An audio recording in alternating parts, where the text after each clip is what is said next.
주택임대차에서 임대인이 임대차 만기를 앞두고 갱신 거절 등 아무런 의사를 표시하지 않으면 그 계약은 묵시적으로 갱신됩니다. 그때 갱신된 계약의 존속 기간은 2년이죠.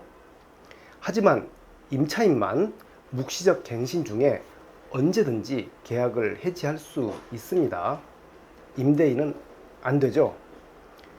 임차인이 임대인에게 계약 해지를 통고하고 3개월이 지나면 계약 해지 효력이 발생합니다.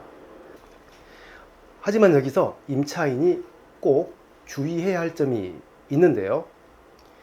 묵시적 갱신 중에 임대인과 임차인이 계약서를 다시 작성하거나 월세를 인상하는 등 어떤 식으로든 이 임대차 계약을 다시 갱신한다면 임차인은 묵시적 갱신의 해지권을 행사하지 못할 수도 있다는 것입니다. 묵시적 갱신 후에 임차인의 계약 해지권과 관련해서 3가지 정도로 경우를 나눠 볼 수 있는데요. 첫째, 묵시적 갱신 후에 별도로 계약서를 작성하지 않은 경우입니다.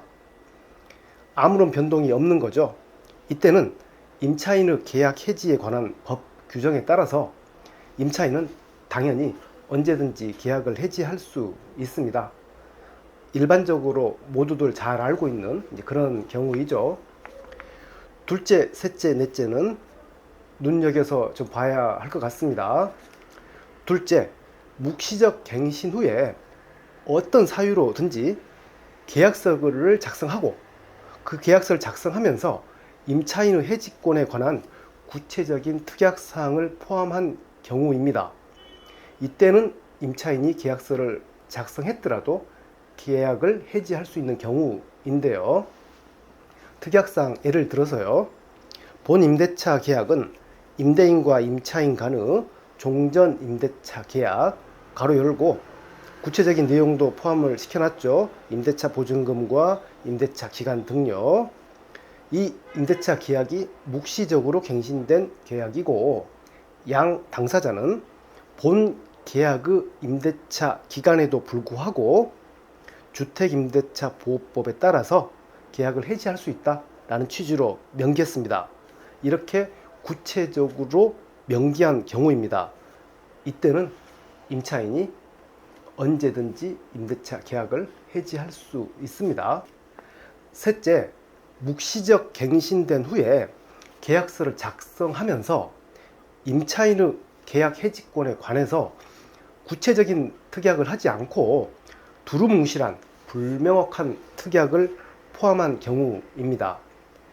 예를 들어서요. 특약사항에 본 계약은 임대인 누구누구와 임차인 누구누구 간의 임대차 계약을 묵시적으로 갱신한 내용이다 라고만 기재한 경우입니다.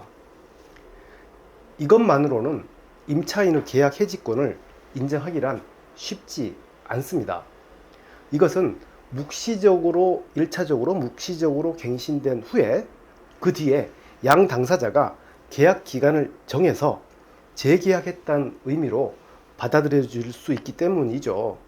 즉, 임대차가 묵시적으로 갱신된 후 계약 기간을 명시한 그 계약서를 작성하면 그 계약서대로 계약 기간을 명시한 그 계약서대로 새롭게 합의한 것이 됩니다.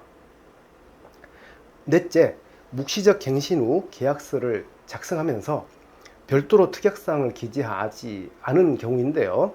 이때는 양 당사자가 그 임대차에 대해서 새롭게 합의했다라고 보기 때문에 계약서의 계약기간 그대로 인정이 됩니다. 따라서 이때는 특별한 사유가 없는 한 임차인은 종전의 묵시적 갱신으로 된 그 이유로 인해서 계약을 해지할 수 있다라고 말할 수 없겠죠. 네, 오늘은 묵시적 갱신 후 계약서를 작성했을 때 임차인의 계약 해지권에 대해서 살펴봤습니다. 감사합니다.